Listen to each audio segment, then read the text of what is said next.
जय हिंद। आइए आज हम जानते हैं कि गाजा पट्टी क्या है, हमास क्या है, हमास को आतंकवादी संगठन क्यों कहा गया और इजराइल फिलिस्तीन का जो युद्ध चल रहा है इसका मेन कारण क्या है। सबसे पहले आते हैं आतंकवादी। आतंकवादी को अगर आप अलग अलग कर दें तो होता है आतंक प्लस वादी इजकल टू आतंकवादी। आतंक का मतलब होता है डर, खौफ, खामोखा किसी को परेशान करना और उसी प्रथा को आगे ले जाना वादी में आता है, यानी बढ़ावा देना। वादी का मतलब होता है बढ़ावा देना, उसी को हम क्या कहते हैं, आतंकवादी। आतंकवादी का ना तो कोई जाति है, ना कोई धर्म है, ना ही कोई देश होता है। वो जहाँ मर्जी, जिधर मर्जी, जिसको मर्जी डराता है। उदाहरण के हिसाब से आप ये समझ लीजिए कि ठंड के मौसम में अगर कोई रजाई के अंदर गर्म होकर सोया हुआ है, उसको कोई दूसरा व्यक्ति ठंडा पानी दिखा के और बोले कि मैं तुम्हारे ऊपर डाल दूंगा, वो उस व्यक्ति के लिए क्या हुआ, आतंकवादी हुआ। यानी वो उसको डर दिखा रहा है ठंडे पानी का।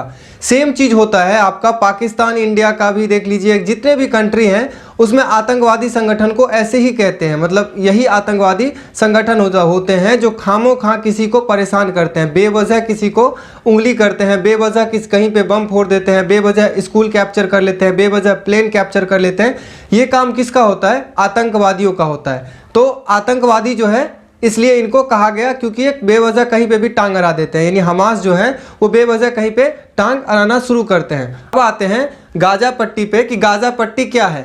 गाजा पट्टी 8 से 10 किलोमीटर चौड़ा और 48 से 42 किलोमीटर लंबा एक पट्टी है, जिस पे दो तरफ से इजराइल भूमिगत सीमा से लगता है और एक तरफ से पानी सीमा से लगता है। यानी दो तरफ, तीन तरफ, टोटल 3 तरफ आपका इजराइल है और एक तरफ जो है आपका मिस्र है। याद रखिएगा, यहाँ पे ध्यान से सुनिएगा, दो तरफ इजराइल है भूमिगत सीमा से, एक तरफ पानी वाले सीमा से यानी समुद्री सीमा से, और एक तरफ जो है आपका मिस्र है।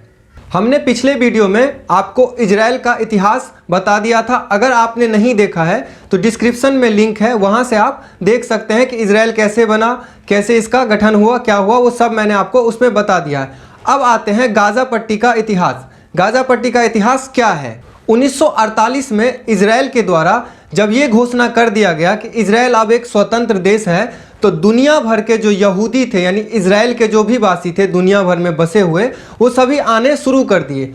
आने जैसे ही शुरू किए तो वो इजराइल के साथ साथ अलग अलग शहरों में भी बसने लगे, यानी आसपास के अलग अलग शहरों में भी बसने लगे, जिसमें आपका गाजा पट्टी भी आता है। गाजा पट्टी भी शामिल है, उसमें भी कई आपका यहूदी जो हैं, इजरायली जो हैं वहाँ पे बस गए, वहाँ पे अपना घर बना लिए। 1948 में अरबियों के द्वारा, यानी अरब जितने भी कंट्री थे उनके द्वारा एक रेखा का निर्माण किया गया, जिस रेखा का नाम है आर्मिस्टाइस रेखा, जिससे ये किया गया कि इस साइड आपका जो है गाजा पट्टी है और इस साइड आपका इजराइल है, जिसमें गाजा पट्टी में जो है आपका अरबों के शिया मुसलमान जो हैं वो रहने लगे और आपके गाजा पट्टी के उस रेखा के इस तरफ इजराइल के तरफ आपका इजराइल के जो वासी हैं आपके यहूदी वो रहने लगे। आराम से मेल जोल से दोनों रह रहे थे, किसी में कोई दिक्कत नहीं थी, बहुत प्यार से दोनों रह रहे थे। कई देश के ऐसे सीमा हैं, जैसे आप भारत नेपाल का ले लीजिए, पाकिस्तान के साथ भी बहुत सारे ऐसे सीमा हैं, वर्ल्ड में भी ऐसे सीमा है जिसमें आपको पता नहीं चलता, घर ये वाला घर जो है आपका दूसरे देश में पड़ता है और वो वाला घर दूसरे देश में पड़ता है। तो वैसे ही यहाँ पे गाजा पट्टी के पास इजराइल का जो सीमा है वो बिल्कुल ये नहीं पता चलता कि कौन सा है, ये कौन है, ये कौन है, ऐसे पता नहीं चलता है। तो इजरायली जो है आपका आसपास में अब आपस में मेल जोल से दोनों रहने लगे। 1948 से 1967 तक मिस्र का जो है इस पे वो रहा, सत्ता रहा, यानी मिस्र जो है इस पे कब्जा किया रहा। किस पे, गाजा पट्टी पे। 1967 में सभी देशों के द्वारा, यानी सभी अरब देशों के द्वारा एक साथ ही गाजा पट्टी से होते हुए इजराइल पे आक्रमण कर दिया गया। याद होगा या आप सुनते होंगे कि इजराइल ने 6 दिन में ही सभी को हरा दिया था। इजराइल ने ऐसा युद्ध लड़ा कि 6 दिन में ही सभी अरब कंट्री को हरा दिया और साथ साथ जो है गाजा पट्टी पे मिस्र का कब्जा हटा के अपना कब्जा जमा दिया, यानी गाजा पट्टी को भी जीत के वो अपने में मिला लिया। उसके बाद जब वो उसका सत्ता हो गया, गाजा पट्टी यानी इसका इजराइल का हो गया, तो वहाँ पे इजराइल के जितने भी यहूदी थे वो परमानेंट घर बनाने लगे, यानी खुला रहने लगे, खुले की तरह रहने लगे कि अब ये तो इजराइल का हो गया, अब इजराइल के देश में मिल गया। 2005 में इजराइल ने फिलिस्तीन के साथ मिलके एक समझौता किया जिसे स्वतंत्रता संधि कहा जाता है। उस समझौते के तहत इजराइल ने कहा कि मैं जो कब्जा किया हूँ गाजा पट्टी पे, उसमें से मैं अपना अधिकार हटा लेता हूं और जितने भी हमारे इजरायली यानी यहूदी हैं उन सबको मैं बुला लेता हूं। इस पे इजराइल फटाफट वर्क करना शुरू भी कर दिया, वहां से हटाना शुरू भी कर दिया। 2007 में हमाद ने किसी भी तरह से वहां का सत्ता यानी फिलिस्तीन का सत्ता जीत लिया, यानी वहां पे जीत लिया गया। जबकि हमाद राष्ट्रीय संघ और इजराइल के द्वारा एक आतंकवादी घोषित संगठन है। अब भारत में ही देख लीजिए कि कई सारे संगठन हैं, आपका आरएसएस संगठन है, बजरंग दल है और भी कई सारे संगठन हैं। उसमें से कोई भी, आपको बता दिया हूं आतंकवादी क्या होते हैं, उसका उदाहरण मैंने दे दिया है। उसमें से कोई भी अगर ऐसे प्रतिक्रिया करने लगेंगे तो उन्हें क्या करेंगे कि भारत भी और आपका जो है राष्ट्रीय संघ भी क्या कहेंगे कि ये आतंकवादी संगठन है, इनको सत्ता नहीं दिया जाए। तो ये हमाद जो थे वो ऐसे क्रिया करते रह गए, उनको जो है ये आतंकवादी संगठन घोषित कर दिया। और घोषित करने के बाद भी ये चुप नहीं बैठे, तुरंत जैसे ही सत्ता में आए गाजा पट्टी के जरिए फिर से जो है आपका इजराइल पे हमला कर दिए।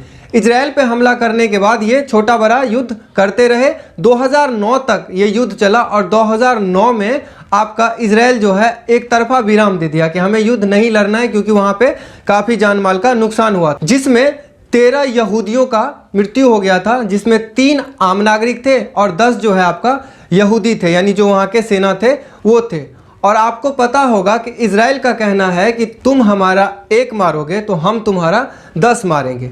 ये वैसे हमारे देश का कहना है, सुभाष चंद्र बोस का, कि ईंट का जवाब पत्थर से देंगे, एक गाल पे मारोगे तो दोनों गाल पे मारेंगे, या तुम हमारा एक मारोगे हम तुम्हारा 10 मारेंगे। ये हमारे देश का वो था, नारा था सुभाष चंद्र बोस का। लेकिन हम लोग उस चीज़ को नहीं निभा रहे हैं, हम लोग बिल्कुल गाय बन गए हैं। कभी पाकिस्तान छेड़ देता है, कभी चाइना छेड़ देता है, ये छोटा मुल्क आपका नेपाल वो भी छेड़ के चला जाता है। हम लोग एक गाय की तरह हैं, भैया कोई भी छेड़ दो, हमें कोई फ़र्क नहीं पड़ेगा। वैसे हम लोग ऐसे थे नहीं। हम लोगों का इतिहास अगर देखा जाए तो आपको याद हो, अशोक सम्राट इतना कत्ल किया था, या अकबर या बीरबल इतना कत्ल किया था, इतने युद्ध हुए थे यहाँ पे, कि अगर उन चीज़ों को ये विश्व वाले देख लेना तो उनकी रूह ऐसे ही काँप जाएगी कि भारत ऐसा है। लेकिन अभी हम कहते हैं चलो कोई बात नहीं, सबका साथ सबका विकास। लेकिन यहाँ पे इजराइल ऐसा नहीं किया। इजराइल का सिर्फ एक ही कहना है, अभी भी यही कहना है कि तुम एक मारोगे हम 10 मारेंगे। इजराइल ने जो है युद्ध स्टार्ट किया और कुछ ही दिनों में हमाद के और फिलिस्तीन के 1300 नागरिकों को मार गिराया, यानी ख़त्म कर दिया उनको। यही मेन कारण बना। अभी भी युद्ध जो चल रहा है उसका मेन कारण वही पुराना रंजिश है, वही पुराना बदला है। ये युद्ध अब जो है एक धर्म युद्ध की तरह लड़ा जा रहा है कि एक तरफ जो है आपका ये इजराइल के सैनिक हो गए हैं जो यहूदी हैं, और दूसरे तरफ आपके मुस्लिम कंट्री के मुस्लिम हो गए हैं जो वो कह रहे हैं कि मुसलमानों के साथ अत्याचार किया जा रहा है।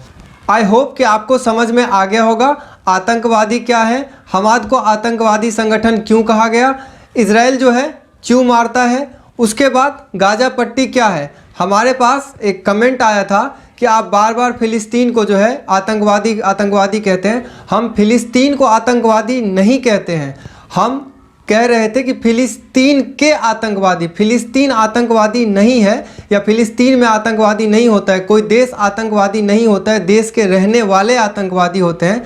चाहे वो पाकिस्तान आतंकवादी नहीं है, पाकिस्तान के आतंकवादी, भारत आतंकवादी नहीं है, भारत के संगठन आतंकवादी हो सकते हैं अगर कुछ ऐसा हरकत किए तो। मिलते हैं नेक्स्ट वीडियो में, तब तक के लिए धन्यवाद। जय हिंद।